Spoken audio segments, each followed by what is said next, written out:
Y hemos estado estudiando en 1 Corintios, hablábamos la semana pasada de que somos colaboradores de Dios. Usted no es cualquier persona, hermano, usted es un ayudante de Dios, es la idea.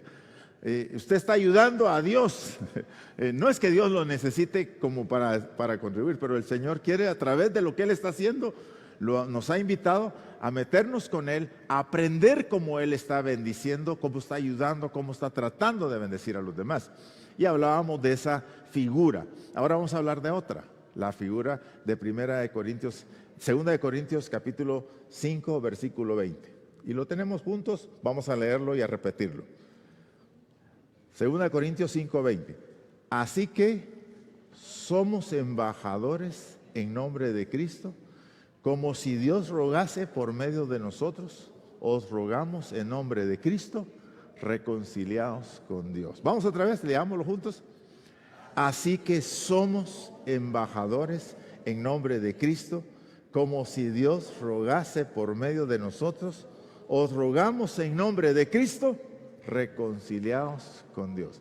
Vamos a quitar el somos y voy a poner, así que soy, vamos pues, así que soy embajador de nombre de Cristo, como si Dios rogase por medio de mí, os ruego en nombre de Cristo, reconciliados con Dios. ¿Verdad? Esa es otra versión para aplicar. Muy bien. Embajadores en nombre de Cristo. Otra figura que usa el apóstol Pablo para recordarnos que nuestra función no es una función cualquiera. Sí, hermanos, es de siervos y siervas, pero tiene una función también que podríamos hablar en un sentido diplomático, tiene bastante que podríamos utilizar. Un embajador, pues aquí tenemos un par de abogados, unos cuantos abogados y saben más de la ley que yo, pero yo, hermanos, voy a dar una definición así, sencillita como la que comprendí cuando leí sobre eso. Un embajador es un enviado de un país a otro, con representación legal del gobierno que lo envía al país a donde llega. Su embajada llega a ser territorio del país que representa. Por ejemplo, cuando usted entra a la embajada de Nicaragua aquí, ese es territorio nicaragüense, no es territorio guatemalteco. Está en el territorio de Guatemala, pero es territorio nicaragüense. Así que ellos podrían dar asilo a personas que están siendo perseguidos por alguna razón política. Pueden buscar a estas embajadas si hay ese tipo de acuerdos y apegarse a esa figura legal para recibir protección. Y ahí el gobierno ni nadie podría ir y llegarlos y sacarlos, porque sería como invadir el otro país. La figura de la embajada. Entonces, me gustó esta idea, hermanos, porque ellos, los funcionarios gozan de otra cosa, que es inmunidad. Inmunidad quiere decir que no están, mientras estén en sus cargos, no tienen la manera de acusarlos, tendrá que ser hasta el final, pero de todas maneras, mientras ellos están en el cargo no pueden ser acusados, no pueden ser juzgados, sino que tienen que terminar este proceso, a menos que les quiten ese beneficio. Y es el país a donde ellos llegan, representan al país. El embajador de Guatemala, pues obviamente nunca ha ido a una embajada en otro país, pero tendría que tener, pero sí ha ido a las embajadas extranjeras. Mejor voy a hablar de las embajadas extranjeras, a donde he ido más, porque tienen cuadros, tienen, digamos, algo de la geografía del país, tienen un mapa de su país, tienen una bandera de su país. Es porque es un pequeño país en ese otro lugar. La idea entonces es que nosotros somos embajadores. Esa figura del embajador es esa capacidad, ese poder plenipotenciario que Dios le da a la persona para que pueda ejecutar, para que pueda decidir, para que pueda representar, para que pueda hacer algo en nombre de Él, donde quiera que se encuentre. Y me gusta la idea porque en realidad, hermanos, nuestra casa termina siendo como una embajada del reino de Dios. Pues aquí estamos en la iglesia, ¿verdad? Pero en la iglesia solo estamos un rato, pero donde más estamos es donde yo estoy ahí pues se puede constituir en el lugar donde Dios es adorado. En el Imperio Romano, cuando Pablo está pensando en el tema del embajador, en el Imperio Romano habían dos clases de ciudades. Estaban las ciudades que eran gobernadas o que eran, sí, estaban bajo la tutela del rey, de César, y estaban las ciudades que estaban bajo la tutela del Senado romano. Las ciudades que estaban bajo la tutela del Senado generalmente eran ciudades pacifistas, ya pacificadas, ya conquistadas, ya parte del reino, y no había ningún, digamos, espíritu de rebelión por ahí. Pero las que controlaba el César o el rey, esas eran las ciudades complicadas. Jerusalén, por ejemplo, ¿verdad? Jerusalén era una ciudad de mucha rebeldía, porque habían grupos que el espíritu de rebelión contra el imperio siempre estaba. Y habían otras ciudades. Entonces, ahí se tenía presencia del ejército y se mandaba al gobernador, que tenía un nombre específico, pero que estaba en representación del rey. Aquí pues en el medio guatemalteco utilizamos al gobernador, pero aquí los gobernadores son figuras de adorno, hermanos, no hacen nada, ¿verdad? Aquí nuestros políticos, yo hice un recorrido esta semana allá por la zona 4 de Misco, es un desastre las calles, es un desastre las calles, por donde uno se mete en el área de Misco. Bueno, yo me preguntaba, ¿responsabilidad de quién será eso? Yo no sé si es de la MUNI, venía yo preguntando eso, pero en realidad tenemos esa situación. Ahora, en aquel tiempo, Pilatos era, por ejemplo, el que representaba al rey, y ahí había un cuartel, y había ahí un embajador. Así que cuando Pablo está pensando, él no está solamente chochando, diciendo, oh, quisiera, sino él realmente se miraba como un embajador en nombre de Cristo. Representamos el reino de Dios. Usted es un enviado de Dios, la idea. Usted está investido de la autoridad divina para actuar y para ejecutar las acciones de Dios donde quiera que se encuentre, liberando personas, bendiciendo gente, orando por ellos, ministrándoles con lo que usted puede hacer a favor de ellos. Investidos de autoridad. Y Jesús lo dijo muy claro, toda autoridad me es dada en el cielo y en la tierra, por tanto, vayan y hagan discípulos. Yo tengo autoridad sobre todo, toda potestad me es dada a mí, vayan. Entonces, la idea del reino de Dios es que nosotros somos la figura que representaría un embajador de nuestra nación en otro lado. Todo lo que ejecuta el embajador lo tiene que aceptar la nación completa. Bueno, y por eso la importancia de tener embajadores que entiendan su función. La autoridad de Jesús está basada en que Él triunfó sobre la muerte. Él es Dios, hermanos, Él es creador. Por la naturaleza de quién es Él, le pertenecemos.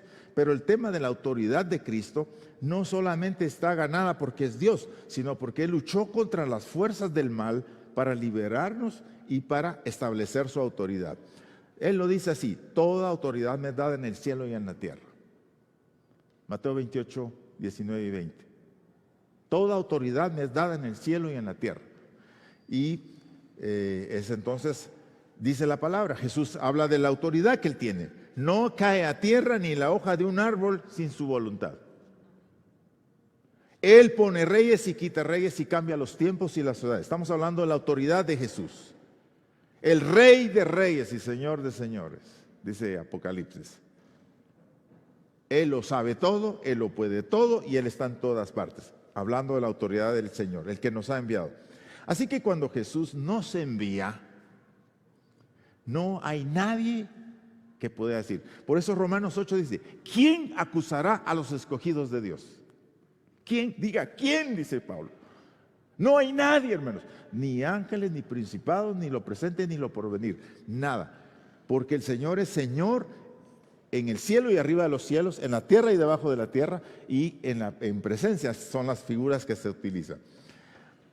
Entonces, hermanos, si el Rey de Reyes, el Señor de Señores, el que tiene toda autoridad, investido de toda autoridad, sentado a la diestra del trono de Dios, nos ha enviado como sus embajadores, nosotros tenemos que aprender a vernos como tal. Hay que cambiar la mirada que tenemos de nosotros. Y Pablo dice, somos embajadores en nombre de Cristo. Y agrega, como si Dios rogase por medio de nosotros, reconcíliense con Dios. Está pensando en la misión que tiene la iglesia. La misión de la iglesia no es solamente cuidar de sus miembros, cuidar de nosotros y apoyarnos entre nosotros, que esto también es parte de lo que estamos tratando de decir en el ministerio que queremos desarrollar. Queremos cuidar de nosotros, hermanos, queremos apoyarnos entre nosotros, pero tenemos que recordar que la función de la iglesia es ir y clamarle a la gente como si Dios lo hiciera. Reconcíliense con Dios, reconcíliense con Dios. ¿Por qué? Porque el mundo o las personas, toda la creación de Dios está rebelada contra Dios. Y entonces la reconciliación es el acto a través del cual Dios nos invita a acercarnos a Él. ¿Cómo nos vemos nosotros entonces en el trabajo? En primer lugar, tiene que verse como alguien a quien Dios le ha confiado su autoridad. Esa es la primera cuestión que para mí tiene implicación. Somos instrumentos de la reconciliación. Es que estamos investidos de poder, pero no para ir y desarmar a la gente, para ir y hacerla a pedazos, sino reconstruirla a través del mensaje de la reconciliación. Somos embajadores del mensaje, del evangelio de la reconciliación. Y entonces nosotros tenemos que aprender a vernos de esa manera. Tenemos que ejercer nuestra autoridad. Es importante eso, que la iglesia se atreva a ejercer su autoridad, no para ser pretenciosa, no para exhibirse, no para como menospreciar a los demás. Usted está investido de autoridad y usted puede ejercer la autoridad del Señor para bendecir a todas las personas. Jesús lo dijo, o la palabra de Dios lo dice, todo lugar que pisare la planta de vuestro pie será vuestro. ¿Por qué? Porque el creyente está investido de autoridad, y donde llega el creyente que está entendiendo su función, y aunque no lo entienda, así es, solo que no lo ejerce, porque Dios Él es el templo del Espíritu, y donde Él llega, el reino de Dios se establece. Y ahí, hermanos, está usted inmune al pecado, a las fuerzas del mal. Esa es la idea.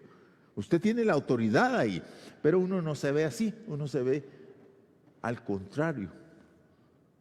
Es que yo soy cristiano y aquí nadie es cristiano, dice la gente. Yo aquí estoy como por debajo en vez de estar por encima. Así nos vemos, hermanos. Entonces, el embajador tiene que, en primer lugar, entender quién es el que lo envía, número uno. Número dos, tiene que entender cuál es su misión. Y número tres, tiene que, lo que dice, el Señor no cumplirá todos tus deseos, pero cumplirá todas sus promesas.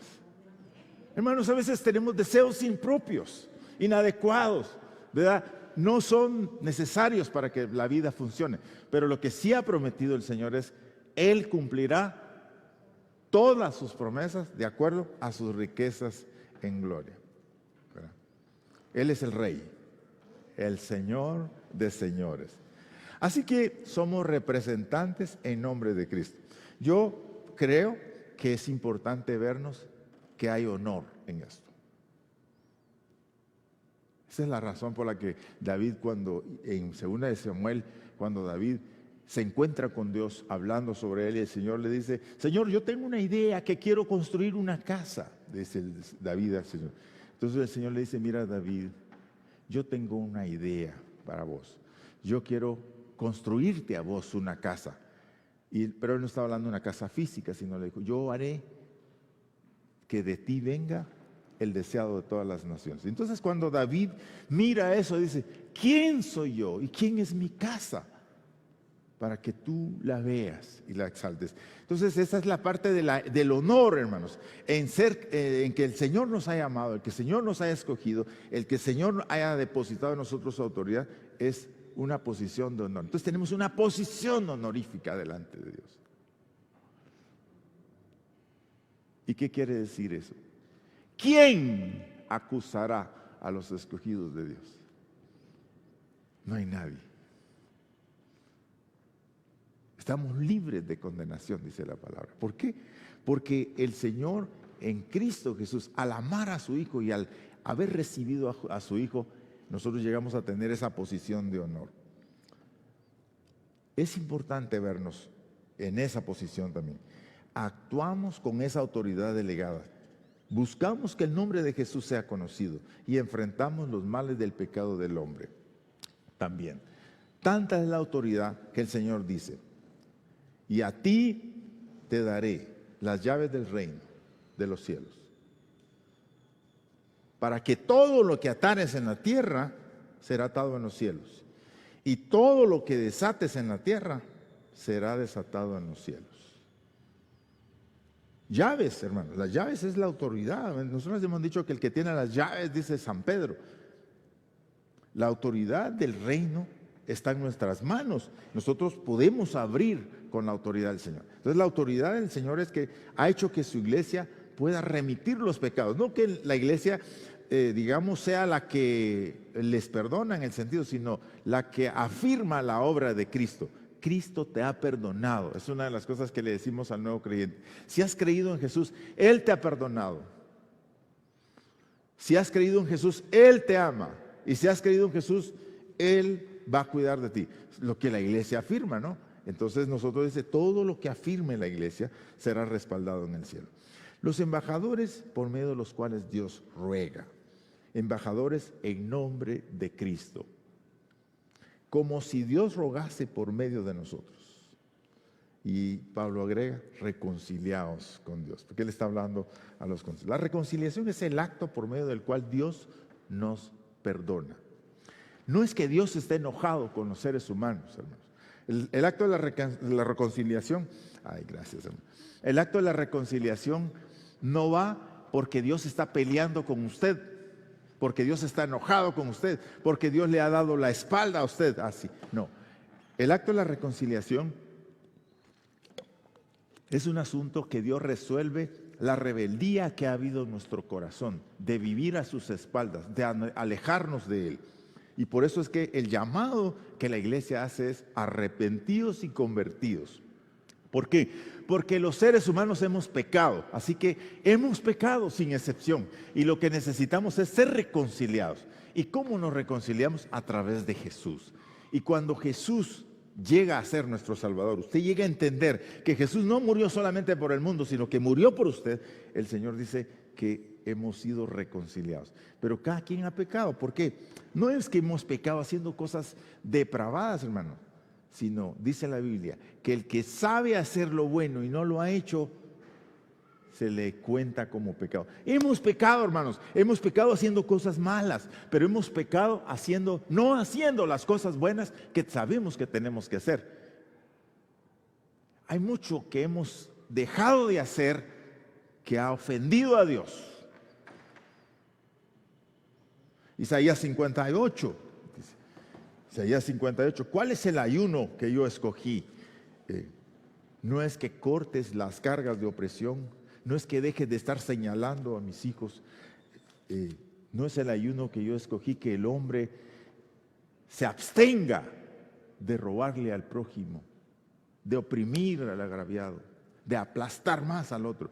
Bueno, hay muchas cosas que nosotros no hemos hecho, por los cuales hemos pecado, dice la Biblia. Y por cuanto estamos destituidos de la gloria de Dios. Entonces cuando la gente piensa en pecado, que siempre está pensando, pero si yo nunca me he echado un trago, yo nunca he salido a hacerle daño a nadie. Bueno, tal vez sí, no has hecho todo eso, pero no has hecho todo lo bueno que Dios espera que hagas. Entonces necesitas reconciliarte con Dios. Y el acto de la reconciliación no es solamente un acto de pedirle perdón a Dios, sino de aceptar el sacrificio de Cristo y por supuesto aceptarlo como mi Rey y mi Señor y mi Salvador. Al que no conoció pecado, por nosotros lo hizo pecado para llevarnos a Dios. Así que en el Nuevo Testamento nunca se nos habla de Dios que tenga que reconciliarse con nosotros, sino somos los seres humanos los que nos reconciliamos con Él. Por eso el hijo pródigo, cuando la figura del hijo pródigo es la figura de la humanidad. Eso es lo que tiene que hacer la humanidad. Mientras está ahí, tiene que recordar, ¿qué hago yo aquí? Iré a mi Padre. En la casa de mi Padre, en muchos lugares, muchos están, hasta los esclavos tienen comida. Yo iré a mi Padre y le diré, Padre, yo he pecado contra el cielo y contra ti. No soy digno de ser llamado tu hijo. Ya, esa es la actitud que Dios busca en nosotros, en el ser humano. Pero hermanos, para eso se necesitan embajadores. Y los embajadores somos los que estamos haciéndole ver esas cosas a las personas. Y lo que estamos haciendo en Camboya, lo que estamos haciendo en otros campos en donde estamos apoyando. Hemos desperdiciado la autoridad que Dios ha depositado en nosotros. ¿Saben por qué? Porque el Señor dice, vayan y hagan discípulos a todas las naciones. Yo me estuve preguntando esta mañana, ¿cuántos discípulos ha hecho usted? Ahí ya tronamos, hermano. A nosotros lo más que hemos hecho es interesarnos en nosotros. Mire, yo, por lo menos, hermano, yo quiero ser fiel hasta la muerte.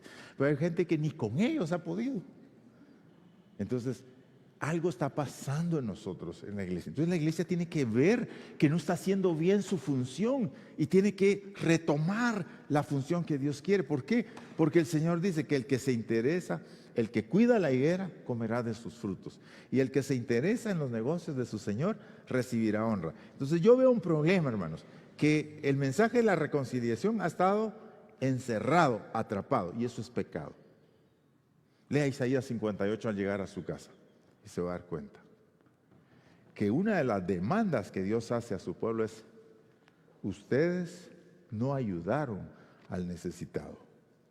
Clama a voz en cuello, no te detengas, alza tu voz como una trompeta, anuncia a mi pueblo su rebelión y a la casa de Jacob su pecado. Que ellos que buscan cada día y quieren saber mis caminos, como gente que hubiera hecho justicia y que no hubiera dejado el derecho de su Dios. Me piden justos juicios y quieren acercarse a Dios. Dicen, ¿por qué ayunamos si no hiciste caso? Humillamos nuestras almas si no te diste por entendido. He aquí en el día de vuestro ayuno, buscáis vuestro propio interés y oprimís todos a vuestros trabajadores. He aquí que para contiendas y debates ayunáis, y para herir con el puño inicuamente. No ayunéis como lo hacéis hoy. ¿Es este el ayuno que yo escogí? Que de día aflija el hombre su alma y que decline su cabeza como un junco y haga cama con telas de ásperas y de ceniza. ¿Llamaréis a esto ayuno y día agradable de Jehová? ¿No es el ayuno que yo escogí? ¿No es más bien desatar las ligaduras de impiedad, soltar las cargas de opresión, dejar libre a los quebrantados y romper todo yugo? ¿No es que compartas tu pan con el hambriento y que a los pobres errantes albergues en casa? Que cuando veas al desnudo lo cubras y que no te escondas de tu hermano. Entonces nacerá tu luz como el alba y tu sanidad se dejará ver. Enseguida su justicia irá delante de ti y la gloria de Jehová será tu retaguardia. Entonces invocarás y yo te oiré, dice Jehová. Clamaré y dirás, heme aquí. Si quitas de en medio de ti el yugo, el dedo amenazador y el hablar vanidad. Y ahí sigue Isaías 58, léalo en su casa y vea. ¿Qué pasa, hermanos?